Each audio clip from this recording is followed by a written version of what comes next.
বলছি শুনে না গো, আজকে তো রোববার, কি রান্না করবো একটু বলো। আচ্ছা কদিন আপু জ্বালাওনি তো, কাজ করছি একটা।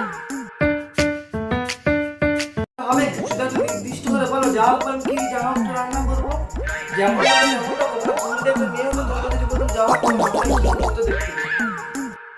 যা হোক করো না, আমাকে জানাচ্ছ কেন? ঠিক আছে, যা হোক কি রান্না করছি।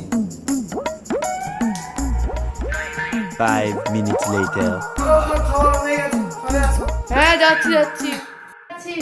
কি রান্না করলে গো আজকে রোববারের দিনে? দেখো না, দেখলেই তো বুঝতে পারবে। রবিবারের দিনে পেঁয়াজ আর ভাত?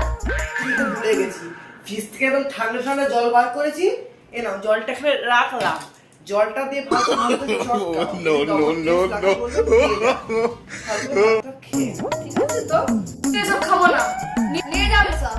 খাওয়া খাবে, যখন বলেছিলাম হ্যাঁ গো কি রান্না করবো, তখন তো খুব বলেছিলে যা হোক করো, আমি যা হোকই করেছি, এবার ভালো করে খেয়ে নাও। আর কালকে আর তোমাকে জ্বালাবো না, আমারও আর জ্বালানোর কোনো দরকার নেই। আমি আর তোমাকে জিজ্ঞাসা করতেও আসবো না, হ্যাঁ গো কি খাবে না খাবে, আমি যা হোকই কালকে করবো, আমারও একটু খানির গেলে কম হবে, চুপচাপ ভাবতে। আচ্ছা কদিন আপু জ্বালাওনি তো, কাজ করছি একটা। কেন যে বউকে যা ইচ্ছা করতে বললাম, কি বউকে চটালে এরকমই হয়।